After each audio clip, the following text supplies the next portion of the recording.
Welcome to a brand new episode of IDTALK4ED Live, the show for the unsung heroes of education. I'm your host, Kwame Sarfo-Mensah. If this is your first time tuning in to the podcast, we welcome you and we hope that you return for future episodes and new content. And if you are a returning listener or viewer of the podcast, we welcome you back and we hope that today's episode is one that you find enlightening, informative, and inspiring. So, before we get to our conversation today and introduce our next guest, go ahead and do me a favor, hit that subscribe button for the Identity Talk channel, which is under my name, Kwame Sarfo-Mensah. Over there, you'll find all episodes of Identity Talk for Educators Live, as well as other visual content. So make sure you hit that subscribe button, support, share. Let's make sure we let the community know what's going on here. Thank you kindly. And we're going to get into this conversation. So today we are talking about a topic that personally I'm passionate about, and that's Black history. And this is something that we talk about a lot. We talk about the fact that it's whitewashed in our schools. We talk about the fact that, we're still trying to advocate for it in our school systems, whether we're doing it in the form of ethnic studies or other manifestations. So we want to really go into this topic and then talk about some other things as well. So today's guest is coming straight out of the Chi. So for those who don't know, the Chicago, Illinois, and he is an activist. He is a high school social science teacher. He is a speaker. He's an author. And this is his book right here. Black History Saved My Life, How My Viral Hate Crime Led to an Awakening. Phenomenal book.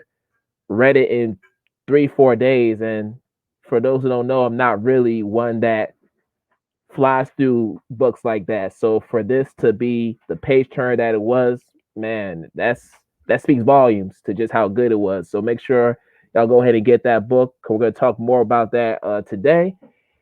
But I want to bring on our guest, and his name is Mr. Ernest Crim III. So let's make sure we show him some love and let's get into this conversation. Hey. What up, brother? What's good, bro? It's Man, good to be here, man. Yes, sir, man. It's an honor to have you, bro. Love what you're doing. Love what you're doing. It's a pleasure to be on your platform, man. I love what you do. So, let's get into it, man. I'm excited. All right. Let's do it, man. So, as I mentioned, grew up in Chicago. So tell me, what was life like in Chicago, as far as your early upbringing, and what ultimately got you into the field of education?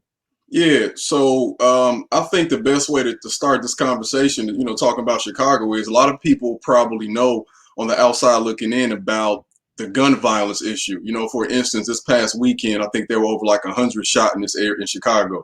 And we immediately see that issue on the surface and we're thinking, oh my God, what's wrong with these kids? What's wrong with these people?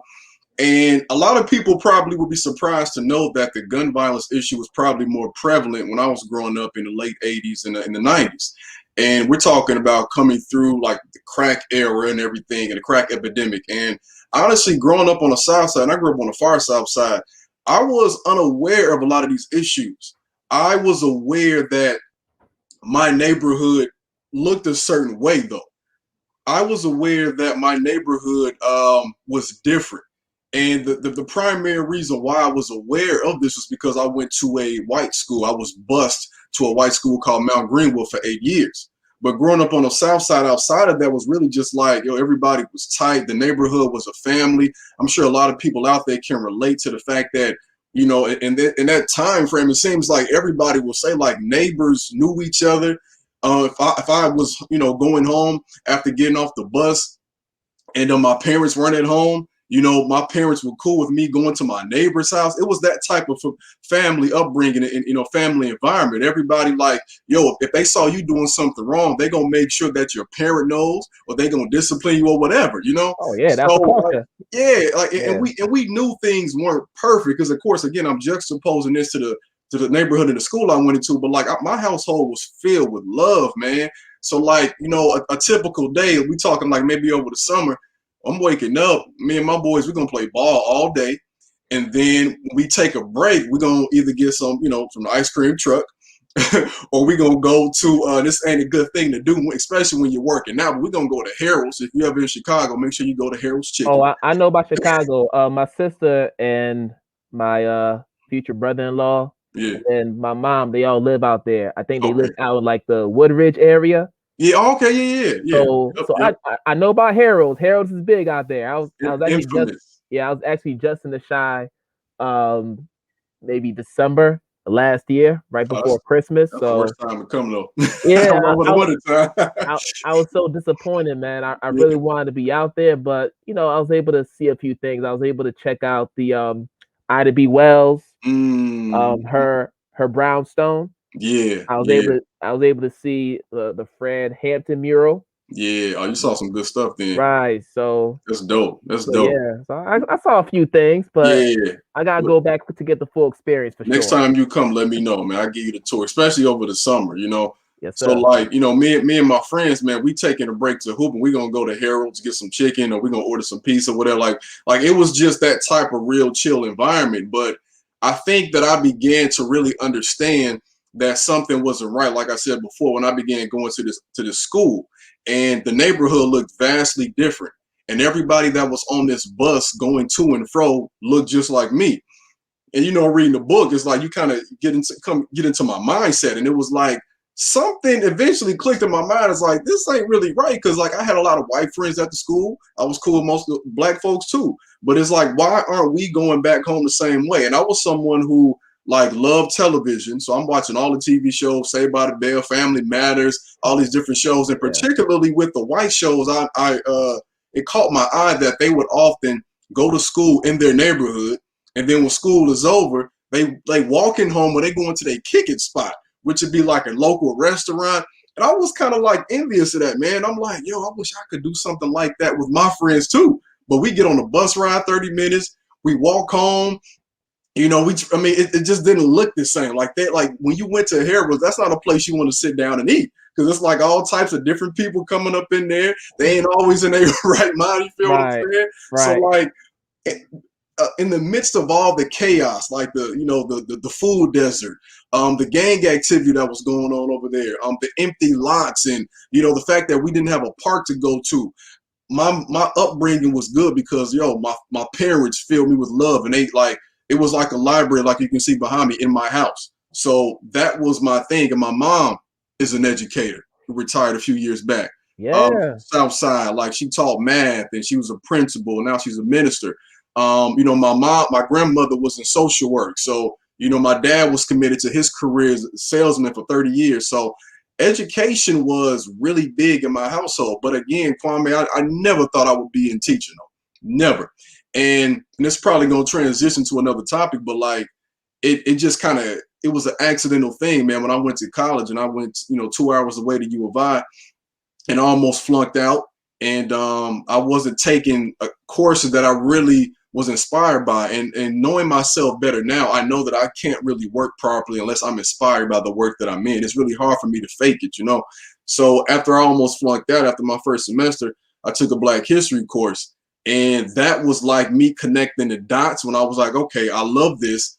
The folks on my block need to know this. If they did, they would be inspired to get out of that situation and to build that community up. I felt that was the missing key. And then I put it together with my mom did, and I have that example there. And it's like, yo, this is what I need to do. If I can teach my people that this is the reason why our situation is like this, with the gun violence, with the, you know, the systemic issues, we will be so inspired to do better that no matter what they do, it won't even matter to us at all. You know, and so to bring all this stuff around, the media shows one thing, but the people who are living in Chicago, the vast majority of people, yo, we love our community, we love our people, we love our family, our kids, but we're trapped within a system that is not giving us the tools we need so that everybody can be thriving and surviving. And what's crazy is when I was reading your book, you talk a lot about your mother and your father, and how much of influence they had on you, particularly your mother, who was just very, socially conscious, and she was the one that had the book, she had the visuals, in the house. So you were always around Black excellence, Black history. Mm-hmm. Yeah. But even as you were growing up, I mean, you had stories about, your white friends and how, you wanted to sleep over their house, and then mom's like, nah, because they white parents aren't feeling us, right? Right. Right. So what I'm interested in knowing is, with all that exposure you had as a child, did you still have those bouts of internalized racism, even with all of what was going on in your house? Like, were you still questioning who you were as a Black person? Mm.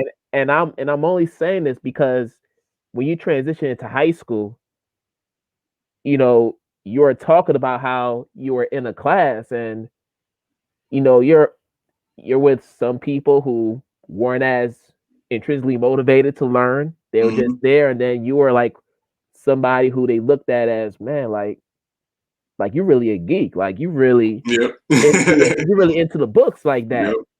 Yep. So Yeah.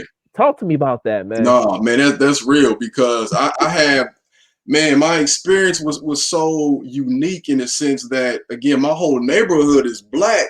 Right. My whole experience in my family life, my neighborhood, my church is Black culture. But for 9 months out of the year, for 7 hours a day, I'm kicking it with mostly white folks. And those are my formative years when I'm growing up. So it's you didn't see, like, besides the people in my house, I didn't see like standards of beauty and leadership and excellence outside of my home. And that's something that as Black folks, or educators in general, we have to really grapple with, because when the child leaves that home, like, your classroom environment should reflect those kids. They should be able to look everywhere. There are certain images, y'all, I have in my head that I can distinctively remember from my childhood, just seeing pictures every day. Same thing with my grandmother. She had, like, the paintings and sculptures of African culture and ancient Egyptian stuff. And, like, so when my kids even come into my office or they walking around the house, they're going to see the Malcolm X, the Dr. King, the Harriet Tubman. That stuff is so important, because when I was in that classroom every day, I did. And there's a part of my book where I talk about this, and I think it's best reflected with, the story of when, I'm not sure if people don't still do this probably, but like having people sign your yearbook. Everything's digital. They might have digital yearbooks now. Right. Right. but we had, like, we would go around and have everybody sign our yearbooks. And I think I was like in fourth grade, and there was this one particular girl that I wanted to sign my book, and she was white. And I remember that, me and my friend really had a crush on her. And she wrote in my book basically, like, it was something like, you're cute for a Black guy or something like that, or I would like you if you weren't Black, something like that. And I remember showing it to my friend, and he was like, man, that's dope, man. She kind of like you, blah, blah, blah. And in my mind, again, I'm young, y'all. So I'm thinking, that don't sound right to me, though. That don't really, like, that's like a halfway compliment, like. So for me, and I think guys don't really understand this too, but we deal with beauty standard issues too. We just don't Mm-hmm. call it beauty standards. Maybe we'll call it physique standards, right? Because my favorite superheroes, Spider-Man and Batman and all that, they ain't look like me. Shout out to Miles Morales, with the Spider-Verse. But, Yeah. like, Peter Parker was like one of my superhero idols. Don't look like me. We didn't have Wakanda forever. So, like, the physique stuff, like wrestling, I love Goldberg, Stone Cold. These folks don't look like me. So the only outlet I have besides my household for this was sports. You got basketball, you got rap, Mm-hmm. but it again, that's still placing us in the box. So Yep. so by the time I get to high school, I have all these things internalized by what I'm seeing on TV, because what I'm seeing on TV and what I'm seeing in the school does not reflect what I'm seeing in the house. And if I'm only getting it at home, which is still is the most important thing to me, I'm still like, well, something's not right in society then. Because, again, all the presidents are white, all the leaders in my school are white. So what's going on? And then you get to the point when I'm going to the Black school, and even in my neighborhood too, like, all we doing, we just heating each other is what we call it. We just heating and roasting each other, and Mm-hmm. all of our insults are based around African features. And, like, in hindsight, bro, it's so wild that, like, yo, it's cool to hit each other. You joking around, whatever. But like, we talking about skin color, nose. We talking about lips. We talking about hair texture. You know, and how many of us could even say we've heard like people good hair, like that stuff that you hear and you don't even realize that you're perpetuated because you might just instinctively growing up in this society, everything you see is white. And they don't have to say that white is synonymous with this, but just by you seeing it all the time, Yep. it's right. White is right in our mind. So yeah, man, I dealt with that a lot, and it's to the point now where I'm just so aware of it. You just check yourself, you know, because we're all if we're watching the same show, we're all victims to these stereotypes, bro. But we have to have this filter in our mind that says, "But why do I think that? Who influenced that mindset?" You know. Mm-hmm. So like, but that first step has to be with understanding what our history is, and that's why I always go back to this quote that I start my book with: that if you don't know who you are, anybody can name you, and if anybody can name you, your answer to anything. So we have to know who we are and what we're responding to. Otherwise, we'll be falling behind them and thinking that they're the standard for excellence. For sure. And as far as my own upbringing, my parents are both from Ghana, so I grew up in a West African household. You see my name right there. You see my name right here. Yeah, right there. yeah. So, growing up in a multicultural setting where you had predominantly middle class black neighborhood, but you had white people, you had some Asian folks, good diversity. I had to deal with it at school because I was darker than everybody else, so there's a colorism there. I wasn't black enough because of my name and because I was in closer proximity to like continental Africa than like the rest of the diaspora, if that makes sense. But then as far as like the white folks, I was black. Yep. So I'm in this Yep. psychological limbo. Yep. And it's kind of what W.E.B. Du Bois talks about with double consciousness. I dealt with that as a kid. I didn't have the language to name it, but that was what I was dealing with because it's like, okay, I don't quite fit in here. So now I'm kind of in this neutral position where I'm trying to find my place. Yep. And it wasn't until I actually moved to Ghana and lived there for a few years with my father and my little sister that I started to actually have pride in who I was because now I looked like everybody else. I didn't stick out. You know what I mean? Yeah. That's why it's so important for us to have spaces like that, man. Like it's, I think we should definitely be in, diverse schools are great. But I think we have to like have spaces where our kids can see what that culture looks like. Because I was even just posting about this recently on my TikTok. I feel like it's best when we're able to bring our own culture to the forefront, So you're bringing that Ghanaian culture is true diversity, as opposed to you bringing in a black version of yourself that's trying to acquiesce to white culture. You feel what I'm saying? And that's what we're subconsciously taught a lot, and we don't realize it. And it didn't click to me until I was in college, but that's exactly what a lot of us do. Yeah, and let's talk about your college years for a second. So you went to University of Illinois, Urbana, Champaign, yep. So is that Final Illini? Is that Final line. Okay. Final Four, almost won in 2004. Got you. Okay. So, and you talk about how you yourself really grew and evolved in your own consciousness around race and racism. Yeah. And I mean, you're already getting that exposure at home. Right. But when you got to college, it really accelerated. And I think it was pivotal to your own development as an educator because you started to really find your voice during that time. So if you could just talk to us about that period where, you were in college and you were still trying to figure life out, figure yourself out. And, that was that was really the most important 4 years of my life, man, because not only that I found my career. You know, I found my wife too. Like, and those things go hand in hand. And man, it was really like, and I'll be completely authentic with people. I was going through school, and I was a good child. Once I got past my, like, I would say my rough stage when I was young, and I made sure I got good grades. And my parents always said, "You're going to college," so I was going to college, but I didn't really know what for. You know, I knew that would help me make a living and all that stuff, but I didn't know what I wanted to study. You know, like the path that we were taught is like go to school, get a job, work there for 30 some years, and whatever. You know. So I'm going there with psychology because, being real, like my friends always talk to me about their issues on the phone, and I felt like I was a good listener. And I was like, yo, Dr. Phil got a pretty cool show, so maybe I can be like him. I didn't see anybody black. So going back to what I said previously, I almost flunked out. And again, I wasn't that passionate about the class like I thought. And honestly, I wasn't doing great on the test. I didn't understand how they were writing it. And as I was transitioning to a different major, I just remember my friends saying they took a Black history course and it was so really difficult.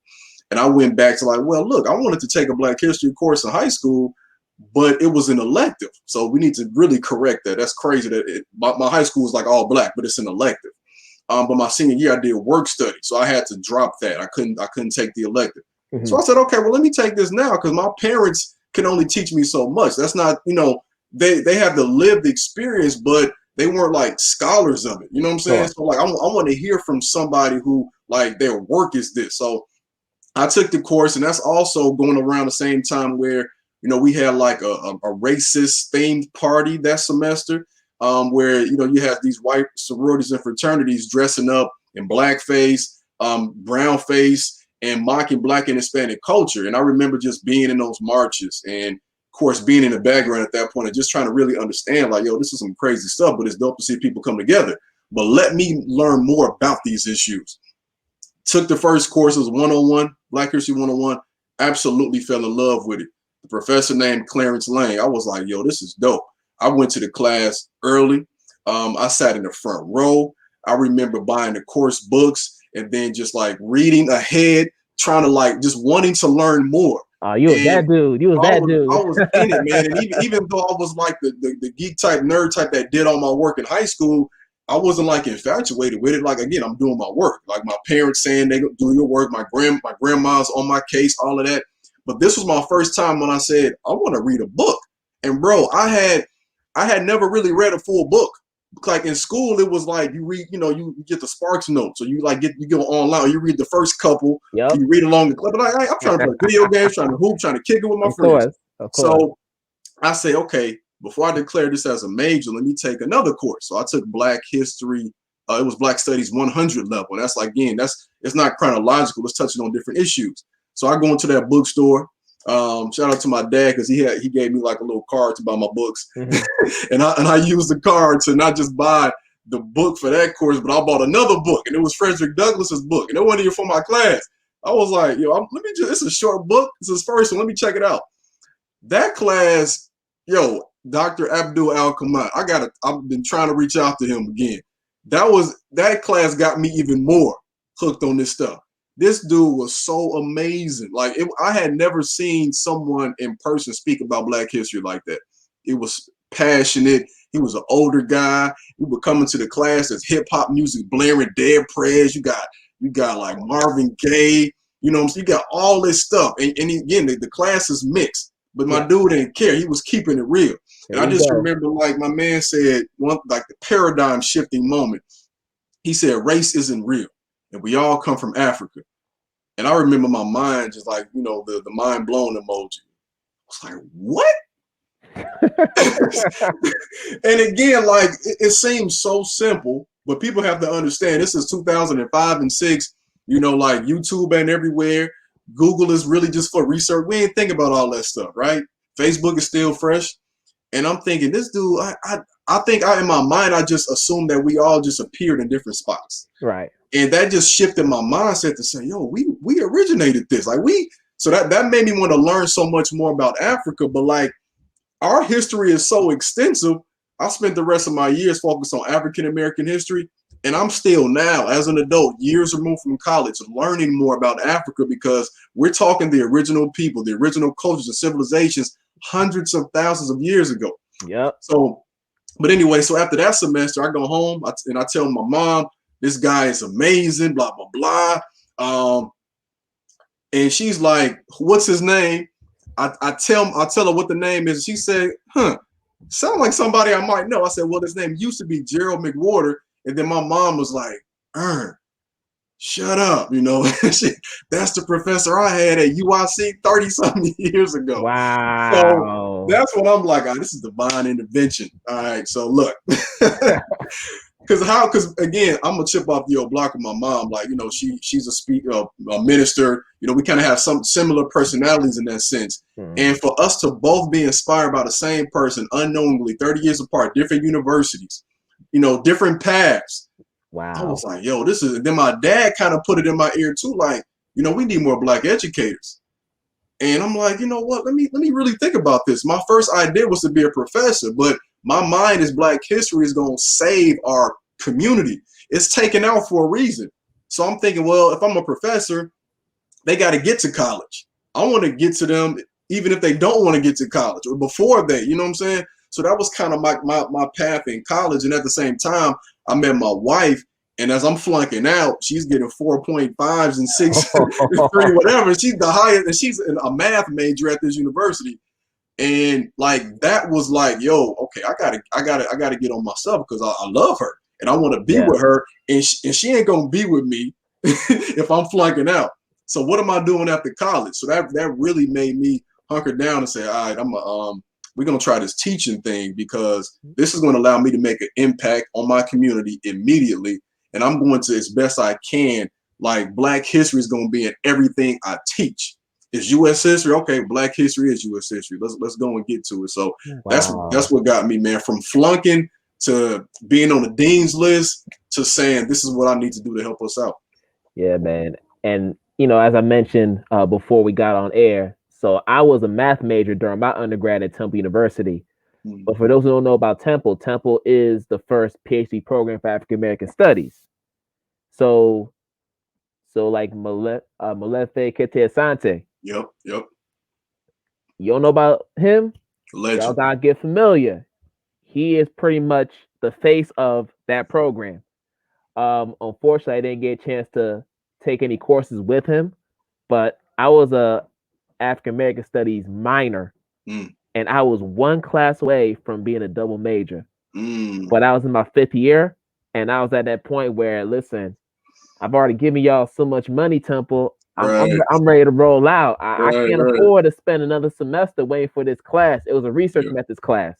And for those who aren't familiar with research methods, it's difficult because when you think about the work that doctoral students do, research methods is the course that you take to learn how to do research. So what is qualitative data? What is quantitative data? How do you get surveys? How do you vet your research?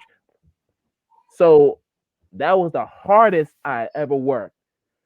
But what I find interesting is that was the time, like that whole period of college was a time where I really started to learn about my history because I went to an all-white high school, right? And even before that, I didn't really get exposed to, Black history outside of what they teach us, every February with, MLK, maybe a little bit of Malcolm X, some Rosa Parks, right? Harriet Tubman, like the usual, right? But honestly, hip hop is what taught me Black history more than anything. Like that's how I learned about hip hop. Listen to Razzcast, listen to Nature of the Threat. Man, I was just thinking that. Yep. That's how I learned about hip hop. Listening to at that time Mos Def, well now Yasin Bey, Black on Both Black Sides, Star, Black Star with Kweli. Like those were the folks I was listening to. Even going back, Native Tongues. Like my favorite group of all time is A Tribe Called Quest. You go to the Midnight Marauders album. I'm sorry, I'm geeking out with it because I got another hip hopper here, so I gotta speak. No, bro, ain't every day that I get to speak, talk about hip hop, man. So, with Tribe, they had a song called "Suck a Nigga,"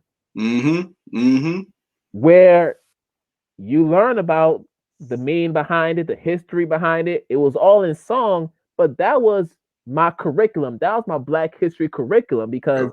you weren't getting that in school. Yep. That's real. You wasn't getting that in school, right? Yep. But I want to ask you this because there's been a lot of conversation around ethnic studies, Mm-hmm.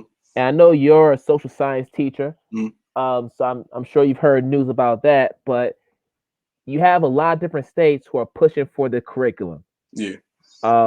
So we want more Black history, more Black studies. We want Native studies where we talk about Indigenous people. We want AAPI studies where we talk about the Asian American experience and so on and so forth. So I had Principal Kafele on the show Mm-hmm. maybe a month ago, Yeah. and when I asked him this question about how we can do this equitably, because we're talking about all these different cultures, all these different people, and you have to show equity in terms of how you present the history, even though Mm-hmm. there is some intersection intertwining.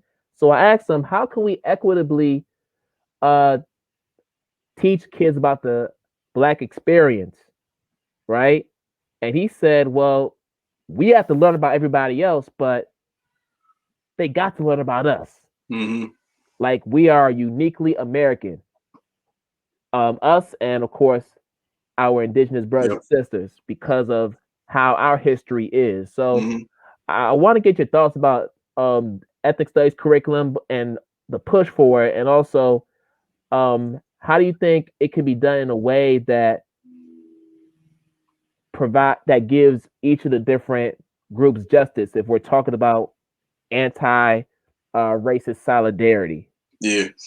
Yeah, that's a great question, man. And I think what we need to think about first and foremost is what's the function of history in school. So we know social science, social studies, when you're younger, is teaching you about civics and geography and everything. But once you get to high school, it's vastly different. We're talking more so about content. And of course, you're going to have the government course and economics and all that too. Those are tangible things, teaching you how to vote, teaching Mm-hmm. you how to manage money, all of that. But US history, what's the function of it? And I think the best way for y'all to think about this is a lot of people out there probably grew up, standing up every morning saying a pledge. I would argue that that's the function of US history as we currently stand, to teach obedience as opposed to critical thinking. Mm. The tangible thing in history is uniformity, because okay, we talk about math, well, that can transition to a different career. Science, PE, English, all of that, right? School is typically teaching you how to be what society deems a productive citizen, meaning that someone who falls in line with the status quo, if we're being honest, right? Yeah, exactly. So history then is teaching you patriotism in a roundabout way. Now, and most of our kids will not graduate from high school remembering the facts that they learned, but you'll remember. That's how we all operate. You remember the feeling you had. So the feeling you had will be learning that America's great, that America is heroic, that America always did what's right. I don't remember anything from my history class in high school, man. I remember how my teachers taught. They were really nice people, but Mm-hmm. I don't remember learning any critical thinking skills. I remember answering questions at the end of the chapter. That There you made me go. feel a certain way. Every day come in, same thing. I felt a certain way. So tangibly, we have to really, to me, it's the most important course, because it's the only course where we can talk about your thought process about current events. I can talk about any subject because it's all history. I can talk about how Pythagoras went to Egypt and Africa to learn. Come on now. You know what I'm saying? That's math and that's history. I can talk about Shakespeare. I can talk about how Tupac to me is just as important, if not more, than Shakespeare. That's Mm-hmm. history, but it's English too. So moving forward, to me, history has to be taught. U.S. history really should be Black and Indigenous perspective, and I think one of the best books for anybody to start with, of course, get my book, but a People's History of the United States by Howard Zinn. Absolutely amazing. Mm. It's giving you that But history come on. from the perspective. Now it's multifaceted. It's Black, it's Hispanic, it's the working class. We need to learn from the perspective of people who have fought to give people everything they have now. Every like right that people enjoy comes from black folks, indigenous folks, women who fought, the poor working class people who fought, the people who set the standards for this country purposely excluded everybody. But we don't learn that in school. And if we do learn it, we learn it from an apologetic standpoint. We don't learn what Thomas Jefferson did. Wrote some amazing, eloquent words, but at the same time was raping a slave, a person he enslaved, Sally Hemings, right? Yep. We don't learn about what he said at the end of his life. Like he like really is fearful of what, the creator would do to this country one day. These types of things like that. So look, like if we learn it truthfully, we understand that the country was founded for white men, wealthy white men, and these white men who own property. So if I'm just being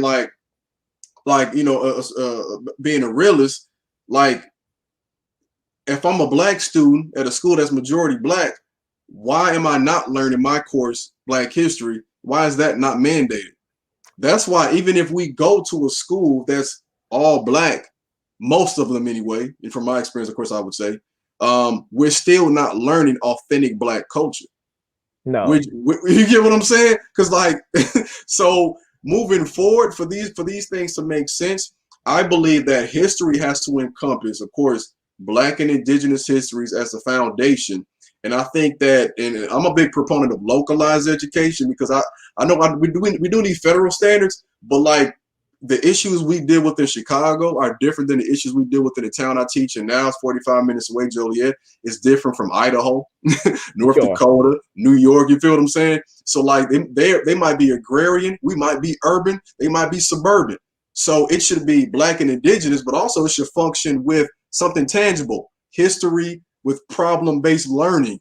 What do we need to learn about in our community that we can resolve by learning past stories? No, and I hear you with all that. And I think for a lot of us, like we don't remember what we learned K through 12. We remember how good our teachers were or how bad they were. Yep. Like you said, how they made us feel. Mm-hmm. But honestly, we mastered the art of schooling. Yep. That's what we mastered. Yep. And what I would say is depend on how we use what we've learned through that art, it could be detrimental to our progress as black people, but it could be useful because if anything, school teaches you how to navigate through systems. Yep.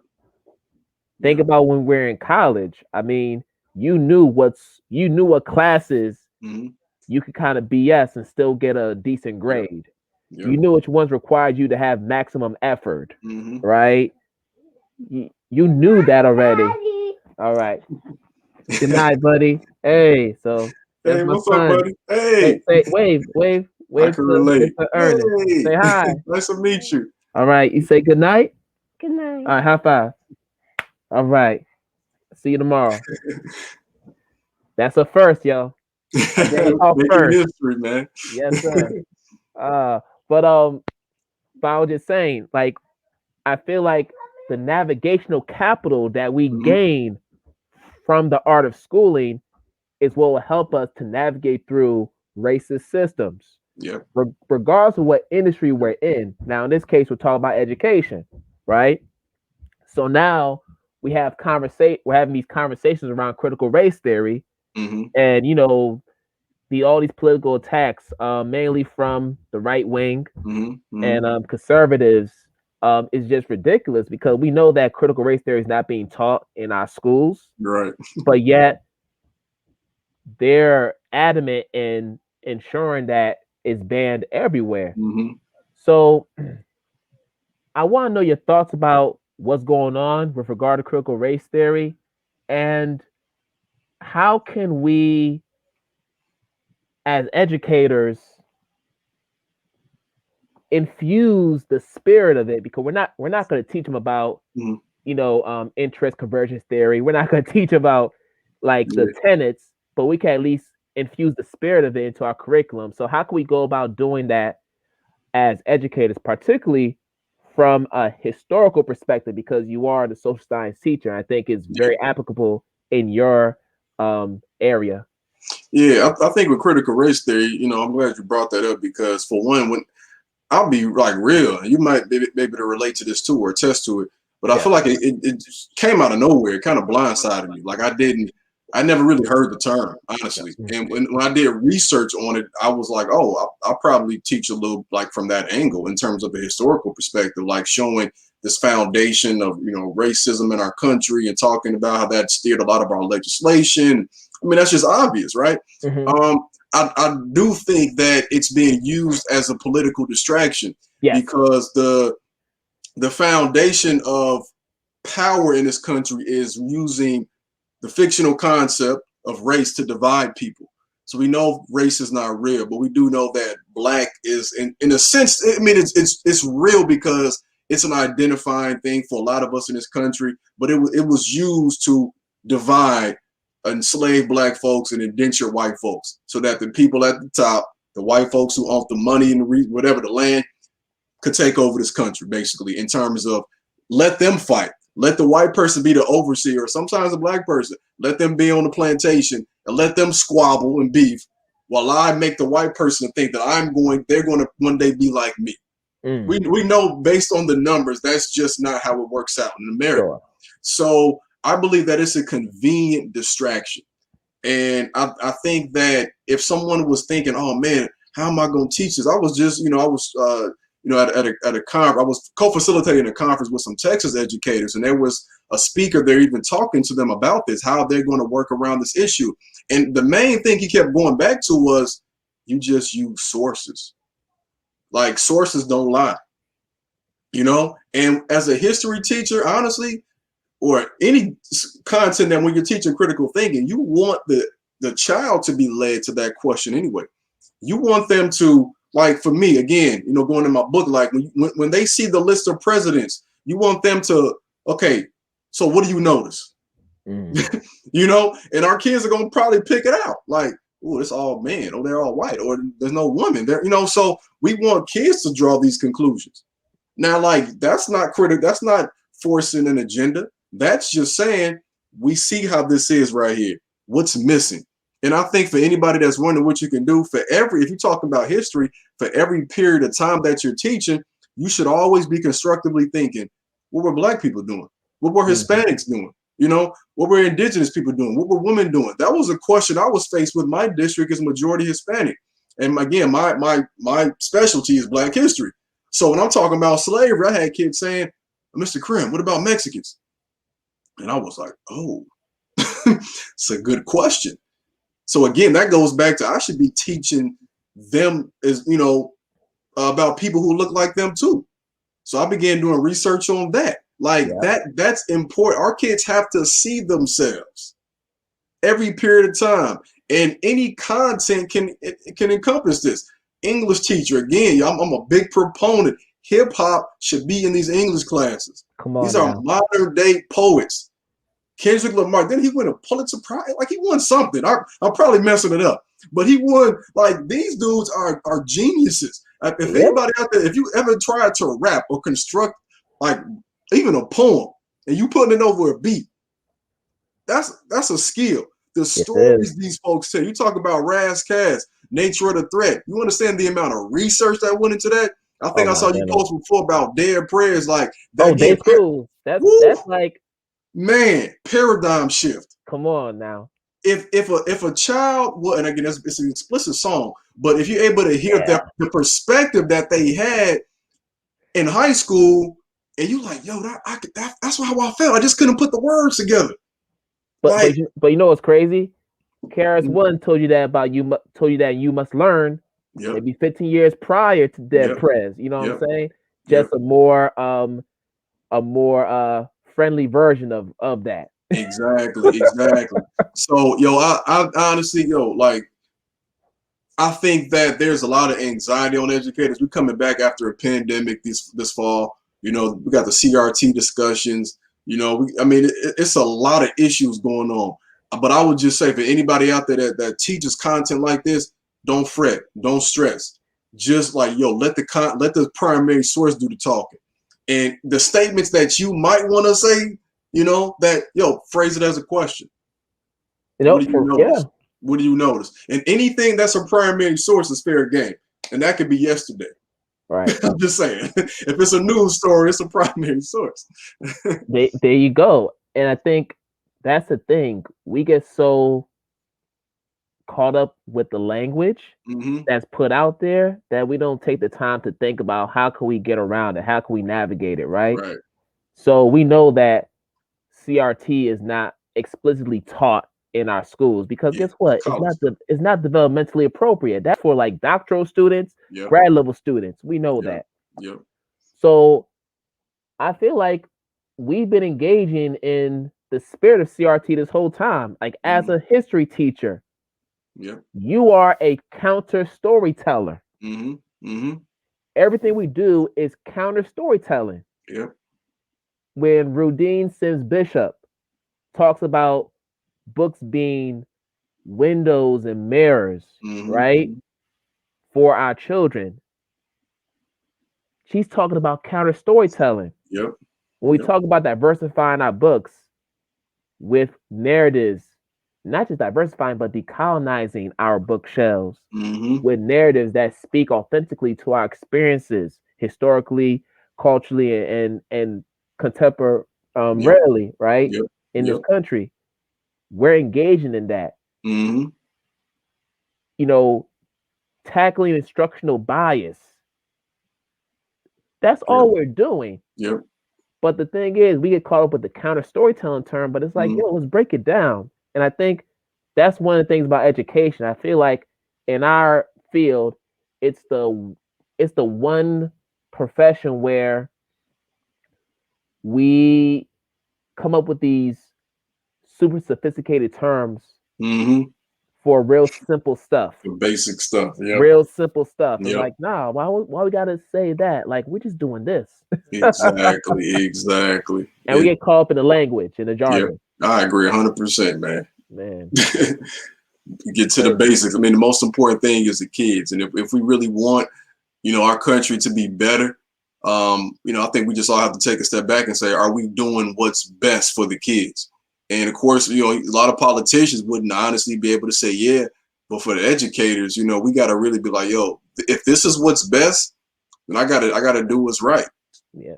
And I think we'll be fine. Now, I want to ask you about Juneteenth. And what's fascinating about Juneteenth is it actually holds personal significance to you.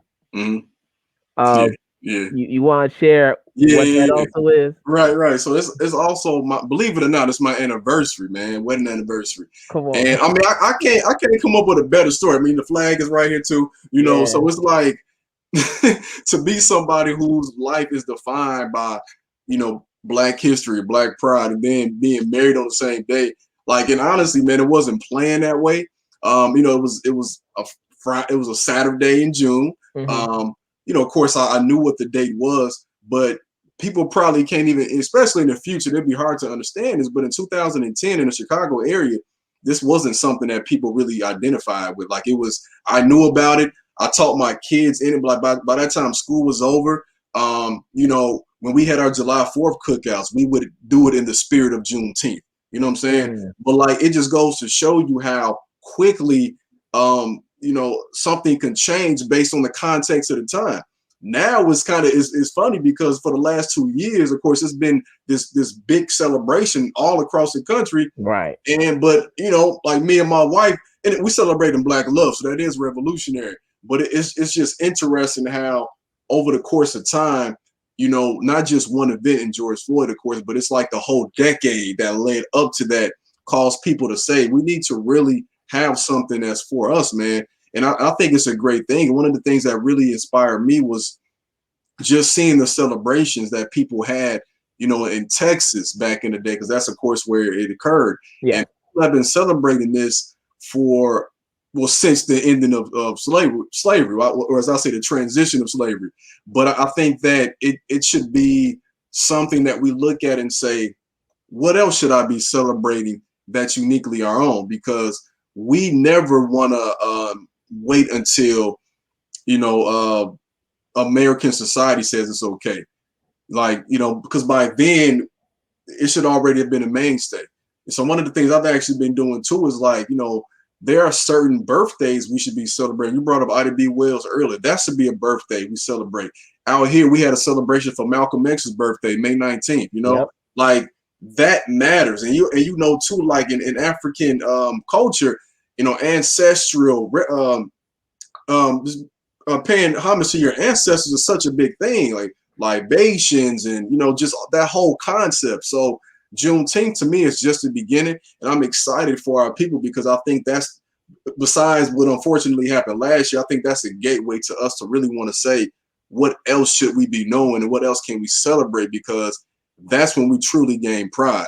It's Dr. King, yeah, but we celebrate him beyond that. You know what I'm saying? Black history, yeah, but we celebrate that beyond that. There's so much more to our history and culture. Right. Now, staying on Juneteenth for a second. So you have some people in our community who believes that it was a mistake for us to make Juneteenth a federal holiday. And I think it goes back to this idea of Black people being the gatekeepers of our culture and just being protective of it and preserving it at all costs, because we've seen other aspects of our culture, including hip hop, be appropriated and co-opted Right. By folks who aren't a part of it, right? Yeah. So I want to know your thoughts about that. When you hear that argument, what are your thoughts, man? Yeah, I agree. I mean, I'm one of those people that believe that two things can be true. So I'm happy that there's this significance surrounding the holiday now. But I'm also like on the side of where that wasn't the thing that Black folks had at the top of their list in terms of political involvement. When we think in terms of what politicians can do to help our fight for equity, it's the legislation, it's the economic resources. Like, again, me celebrating Malcolm X holiday, that's something that I acknowledged in my house. My parents did. I don't need the state of Illinois or Joe Biden to then say, let's make it a holiday. Because even at that point, the feeling is, okay, why? Is it because you want to sanitize the history now? Because in the future, is Juneteenth going to have? Is it going to be like car sales, furniture sales? Like mattress, whatever thing giveaway. But I think that's just something that we've come to learn living in a capitalist society. They're gonna do what they're gonna do, but we just can't lose our true essence of why we celebrate it. I mean, we know I've seen people have Dr. King parties, and I'm not talking about like brunch celebration. I'm talking about like parties, like, and using his image. So we just have to make sure we let people know, sit them down. This is what it's really about. This is what it's for. And if you really want to learn true history, you got to step beyond what is mainstream at the time. Nah, I agree with you 100%.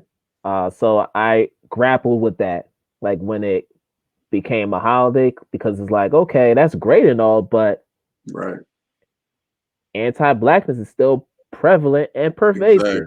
Exactly. And how can you have Juneteenth as a federal holiday, but yet we have all these political attacks against critical race theory?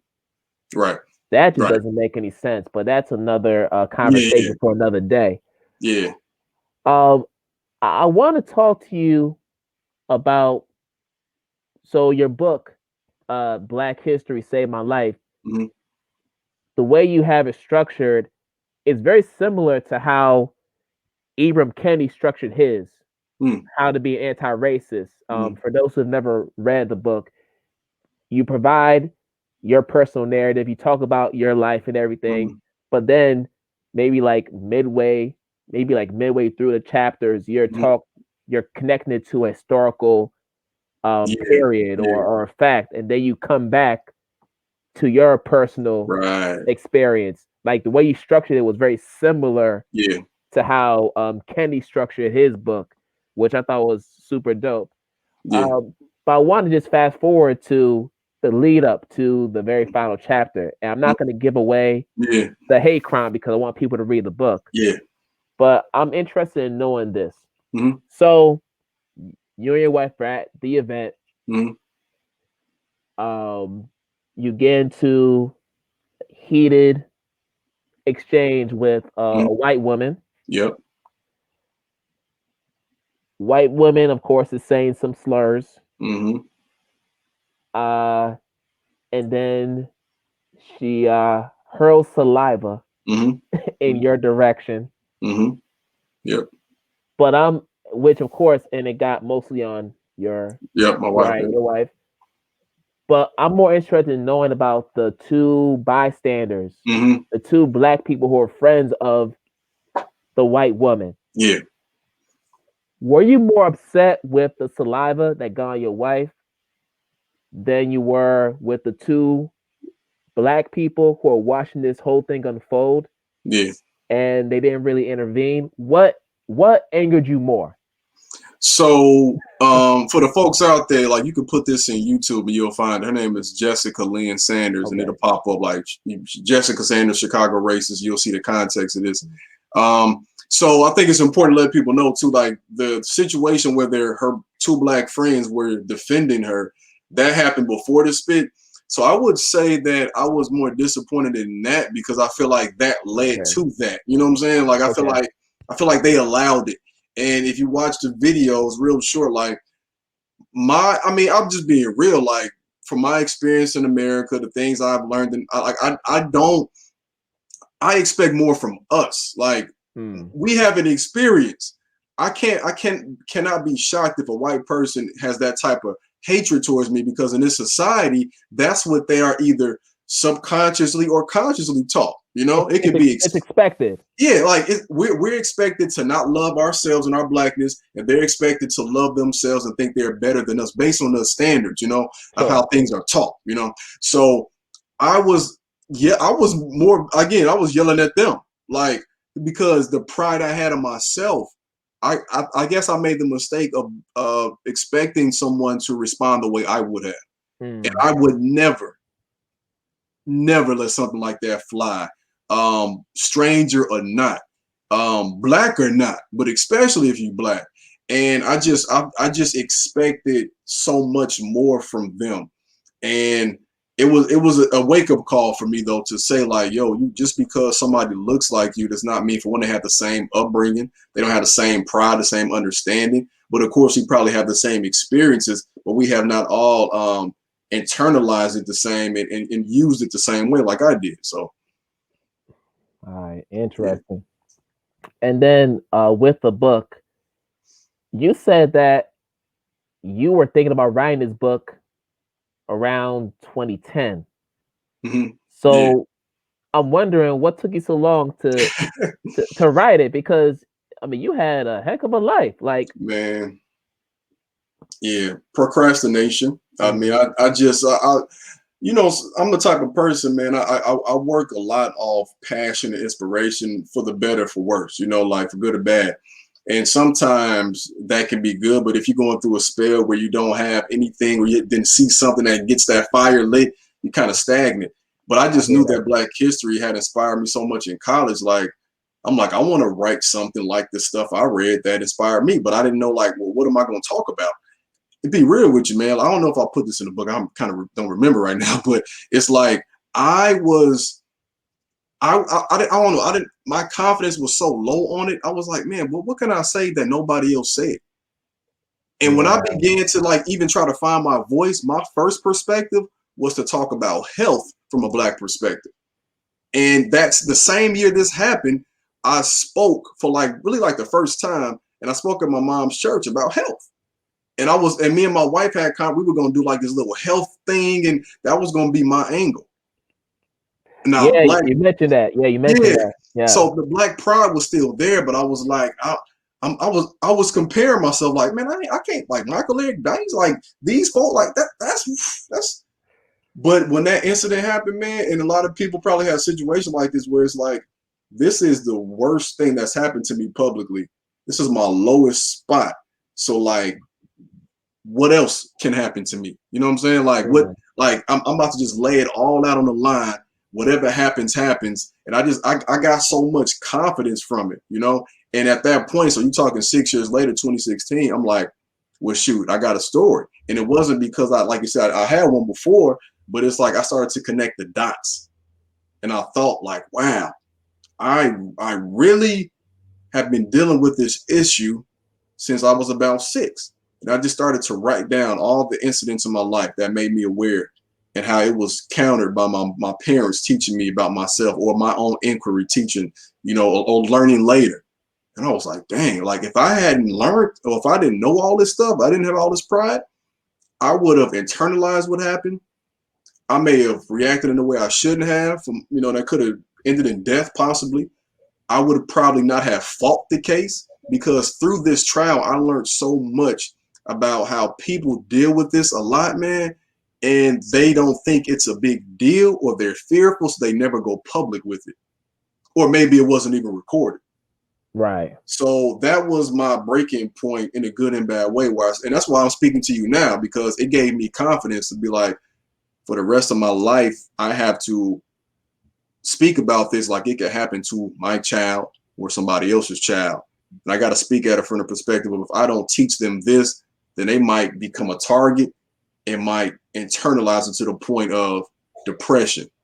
And it's something that we deal with more than any other, well, than most groups. And we don't talk about it enough, our mental health. So that's another thing. It helped me, work through the trauma.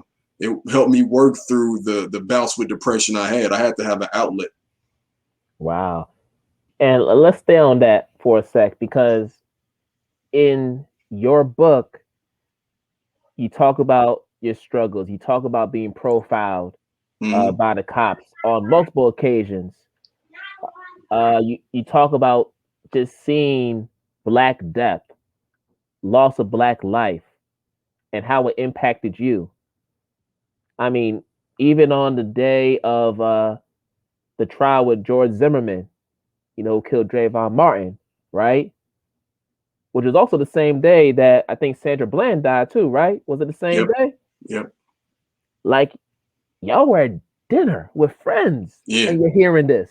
Yep. Like, as I was reading the book, I'm just like, wow. If this isn't racial battle fatigue, I don't know what is. Man. So I'm interested in knowing, as an educator, as a human in general, how do you deal with that, and what allows you to keep going? I know you kind of mentioned that the motivation part a little bit earlier, but how do you deal with it? How do you recover from that, especially as an educator? Yeah, because we're in a system that was never designed for us in the first place. We know that, but we still go into this space trying to make change from within and trying to disrupt and dismantle and as much as we can. So how do you do it? You said it good though, like racial battle fatigue, man. And I think for me, what works good for me, and I think for a lot of educators out there, is really, especially during this time, is being transparent with your students. We're human first. I'm not like an educator first. We're human first. I'm a Black man first. Like, I have kids, I got a wife. Like, when these things happen, I feel a certain way. And there were a couple incidents that I mentioned in my book where I just stopped. When I planned teaching, we talk about it. Especially if you're in a situation where you're the minority in your school district, you just like you have to like find a positive outlet. And it's so interesting for me because now when I see my Facebook, on a dating history, I judge a lot of my posts pre 2016, because it happened. It's almost coming up. July 30th, 2016 is when it happened. So I judge how I assess things based on, was it before this or was it after? Because before, I would sometimes rant on Facebook on my personal page, and it was either rant on Facebook, talk about it in class for a little bit, maybe some friends, wife, whatever, but that was it. And again, I never saw myself, I kid you not, speaking about this publicly, being a public speaker. Like, that just wasn't in the cards. It was just teach about it. But to have to constantly deal with it, if I was not able to speak about it past that breaking point of July 30th, 2016, I'm just not sure how I would be a functioning parent, husband, adult, teacher. So for people out there, we're still dealing with it, y'all. Just because they're talking more about CRT than Black Death does not mean it's not happening still. I just saw a story the other day. I think this was in Minnesota. The one of the, I think, a police chief in Minnesota, he goes live when he's like doing stops or something like that. I can't even remember his name, but on one of his Facebook lives, he said something about, man, 100 years ago, we would have told this dude to get out of here because it was a sundown town. And, there's little comments like that. You kind of just creep into the psyche of somebody like, well, what would you do in an interaction with me? So these things are still happening. So we have to have places where we can talk about this. We have to have places where we can express ourselves. We're all artists. You don't have to be, Van Gogh. You don't have to be Basquiat to color, to get it out, to go for a run, to work. You know what I'm saying? Yeah. I think also too, like, just get off social media. Like, I think these things again have been happening still, but I don't know if this is good though, being real with you. I've gotten past the point of shock. I've gotten past the point of bewilderment and confusion. And I believe that breaking point for that was actually last year. Racial battle fatigue, I was out there way too much last year. And I just recall thinking like, man, what are we doing? Not that what we were doing was bad, but what's the end goal? Like I'm so sick of being reactionary. I'm so sick of somebody gets shot, killed, is recorded. We're outraged. We go to the streets, and then we move on to the next thing. The classroom is where the household, the classroom, the media, like all of that. That's where the change is going to happen. The legislation. So we got to start to take a step back and say, really, don't be surprised. Don't be surprised. And also, too, don't let them use our murder as entertainment. Because one of the things that I talk about too is the lynchings. 100 years ago, 50, 60 years ago, these things were pictures that people purposely took, posed with them, with their kids, and sent them as postcards, and then auctioned off our body parts. So in the back of my mind, I can't help but wonder, is this video going viral because people are disgusted, or because they're looking at a visual like a video version of a postcard? And I did not watch Ahmaud Arbery's murder. I couldn't do it. I run in my neighborhood. My neighborhood is mixed, but it's not mostly Black. I didn't watch George Floyd's murder, but I can't escape it though. I still saw the need. You know what I'm saying? Yeah. We got to shut it down because our grandparents dealt with a lot, and I don't even want to phrase it this way, but I can't think of another word. But the benefit they had was when they went home, sometimes, because sometimes they came to the house too, they could escape the visual. You see what I'm saying? Yeah. So, right. We got to find an outlet. We got to have safe spaces. We got to take a step back. And we got to understand that this has been the norm in this country. But the change is going to start with each and every one of us, especially in the classroom. Right. And just going back to CRT for a second, all CRT does is contextualize the oppression we've been dealing with in this country. At the end of the day, it's all about the action. Exactly. We still got to act on the oppression. Yep. Because if we don't do it, all we're doing is having intellectual discourse. Exactly. And it's society, and that's what I've grown so weary of, man, because I've seen it so much. I grew up, I would watch the shows on the Black State of the Union stuff, and again, I love that stuff. That's what got me into this. But I'm always like, okay, what's next? What about these babies? What about these kids?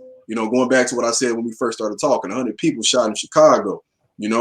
Like some of these are kids. What's going on? And some of the people doing the shootings are kids. So if we catching it from all angles, what are we going to do tangibly to improve on all ends? Ourselves, political side, the educational side, all of that. Yeah, man. And that's the question that we still need to ask ourselves, but also strive to respond to. Yep. All Yep. right. So, all right, we're a little bit past the hour, which is all good because when good Great conversations combo. happening, Yeah. this Yeah. is what happens, man. Yep. Yep. So, let's go ahead to the lightning round and close things out. So, I'm gonna give you some quick hitting questions, and then you just give your response to that, so that people can know a little bit about you outside of the freedom fighting space. Yeah. Yeah. Because um, joy is a form of the resistance as well. You know what I All mean? day. So All you day. gotta have joy. Gotta have joy. Mm-hmm. So I know that you're vegan, correct? Yeah, and I want to say maybe I'll say plant based because I'm Plant not. based. Yeah, I'm more so on the dietary end, not like the ethical vegan. Got you. And every once in a while I do eat some cheese, so I don't want the vegans out there to hunt me down. All right. So it's pretty nuanced. Yeah, it's The one. 99% of the time it's Yeah. no animal products at all. Yeah. All right. Cool. So I want to know what's like your favorite plant based dish that you eat. So man, my favorite dish. So I'm gonna have to say going to there's a spot in Chicago called Can't Believe It's Not Meat. They got some really good vegan food and trying out their what is it? Oh, they got like these. This is like vegan junk food. All right, so but it's like Philly steak egg rolls. Oh man, so good. Yes, vegan. Everything in it is vegan. It's amazing. So what they do at this place is they make all like the Chicago staples as vegan food. Next time you come here, bro, we gotta go. It's really Okay. good. All right. Yeah, so I mean, I love that. I love, of course, the like, you know what I'm saying, the veggie burgers, cauliflower too, the fried cauliflower, Oh, but if that's good. I've yeah, had yeah, that it's before. amazing. Long as people don't come in thinking it's chicken. It ain't supposed to be, but it's just good as it is. But on a regular, like, I'm kind of simple, like a salad with some chickpeas from the air fryer, man. You know what I'm saying? Make it into a wrap. It's fire. For real. Wow. All Yeah. right. That's different, man. That's different. How about self care? So, what do you do to exercise self care these days with everything going on around us? Yeah, great question, man. So as an educator, we off during the summer, so it's important to have a consistent routine. So the thing for me, we did some traveling in June, so that's great. Family time away from the phone and social media. Just spending time with the kids, watching movies. Was watching Boss Baby the other day. You know what I'm saying? Just like, I love working out too. So that's my thing. Like, going for a walk or for a run. And again, I know this is it's kind of weird for me, man, because what I speak about and teach about, I really do love it. So like I read, like, and I'll be reading about Black history, and that helps me. Like that calms me because going back to what you said about the racial battle fatigue, the thing that is a buffer for me is learning about myself, my Mm. history. Because when people are showing these images of us being killed, well, if I go on YouTube and I got like there's a guy, Home Team History on YouTube, that's all his videos are African history. And it just gives me so much pride because I'm learning about what we were doing thousands of years ago, or even during the time of enslavement in Africa, reading books about what we were doing. I just love having that time because it's like I get to go into my own little world, man, and you know, Yeah. that's It, the thing. it kind of reminds me of a Carter G. Woodson quote, which is one of my favorites, when he says, "Those who have no record of what their forebears have accomplished lose the inspiration which comes from the teaching of biography and history." Mm-hmm. Man, I Like, love Carter, man. man, He don't get enough. He don't get enough credit. he don't get enough Miseducated. credit. It's crazy how we do Black History Month every single year, Mm-hmm. but how many of us talk about Carter G. Woodson, the man who actually started Yep. it when it was just a week? Yep. One of my idols, man. Like, Just yeah, but, amazing, but what? amazing. But once again, another conversation we're gonna table. Yep. Yeah. We, Yeah, yeah. we could talk about it all day. Right, right. And I would even add too, man, even going back to like, what do I do? But like I like to cook too. Like I'm not advertising that to anybody. Like I ain't about to cook for you, but I'm decent. I like to find new recipes, and also too, I have to, of course, mention my amazing wife got me a camera for Christmas, and I like doing that because it takes me. I'm always on the forefront, but it takes me behind the scenes. So I'm at like my my nephew or my my kids' parties. I'm snapping pictures, man, trying to figure that out. So it's a pretty cool new hobby I got. Oh man, I gotta connect you to my brother. Mm-hmm. And he's out of Chicago. And he's a photographer. He freelances. Nice. Also educator, just a dope brother. I mean, Yeah. I connect y'all all fair. Cool. Cool. Let's do that. I think y'all will definitely vibe. Yeah. And I know you are. Well, before I get to the basketball question, let's talk about music because I know you're into music too. Yeah. If you're on a stranded island and you only got 3 albums with you, what 3 albums are in your possession on this island? One is Illmatic. That's off top. Oh, Nas, of course. Oh man, that's a great question. So we're gonna definitely have Illmatic. We're gonna have so we're gonna have I'm grappling between these two. So it's probably gonna be Earth, Wind and Fire's greatest hits. Because Illmatic is rugged street, so I gotta have some uplifting stuff to balance that out. And I'm on an island. I'm gonna probably say again greatest hits. I'm gonna say Bob Marley. There's something I haven't been back to the motherland yet. That's my travel goal, my top one. But I've been to Jamaica twice, man, and bro, whenever I go there, I feel like I'm at home. Like it's nice. And it's whenever I hear that beat drop with Bob Marley, it puts me in a peaceful state.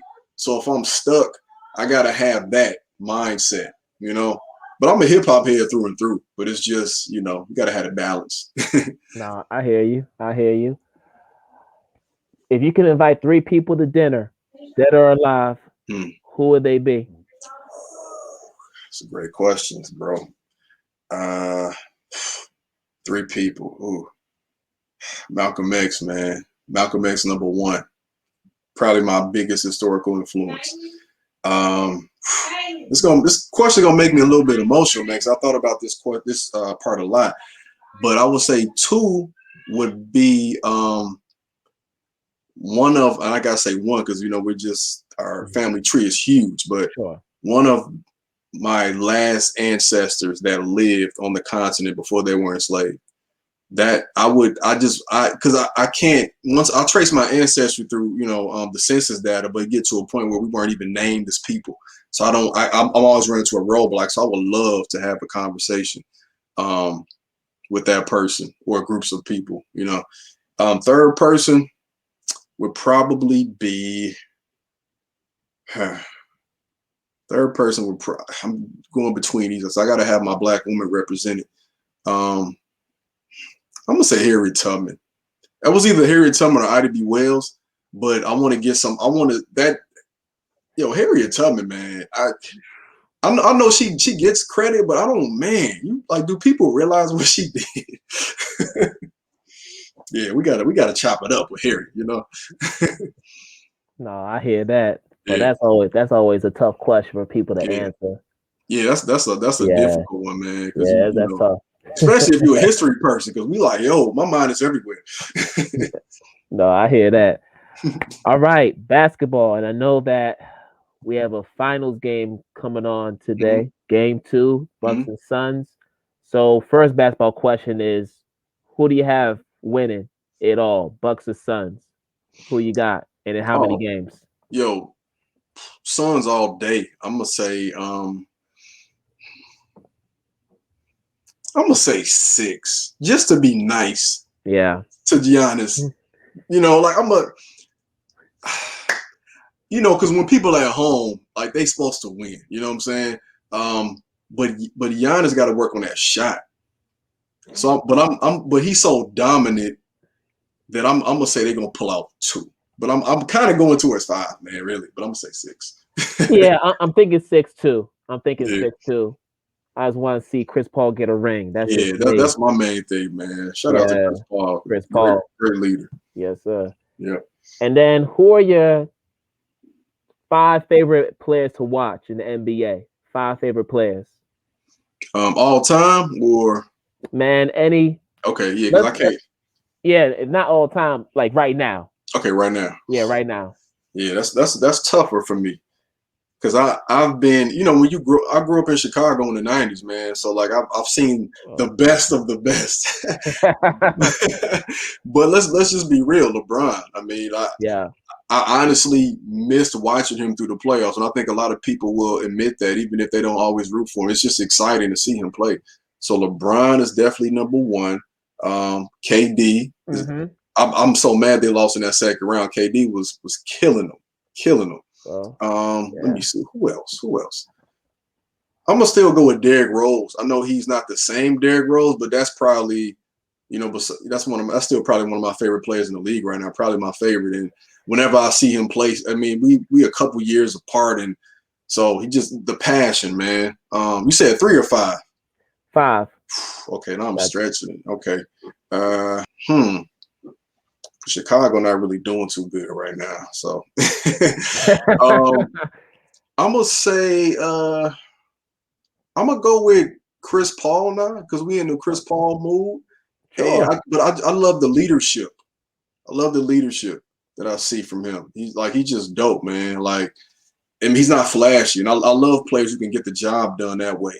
And then number 5, I'm really scanned. Oh, let's go with let's say Trae Young, because this year, man, be real with you, I didn't start watching fully into the playoffs, and I normally watch during the season, but them starting late and the ending late last year kind of threw me off. So, but Trae Young is the future, man. He the truth. He is. Man, I'm surprised. I mean, I know it was a tough question, but I'm Mhm. surprised you ain't mentioned Steph. I was about to before I said Trae, but I didn't. Just I ain't trying to. Could be about the same age, man. It's But an it's easy. It's I just yeah, I'm thinking of like who I've been seeing like lately. You know what I'm saying? So, but no, Steph is like once in a generation man. player. So Honestly, I thought he should have been an MVP, but that's yeah, I just feel me that. though. Yep, I know how the NBA is. You know, if your yep. team not one of the Mm-hmm. best, Mm-hmm.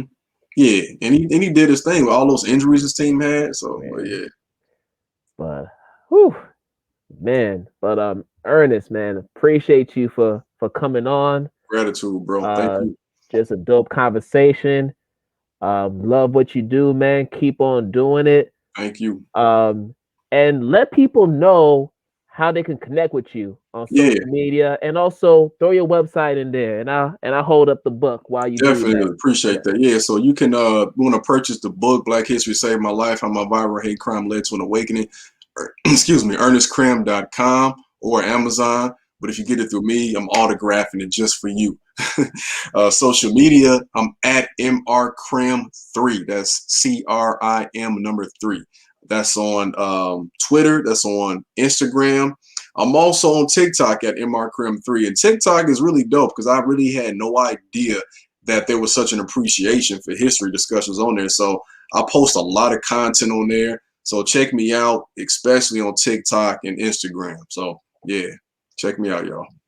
Yeah, and also please buy directly from the brother, because Definitely. as a fellow self-published author, Yes.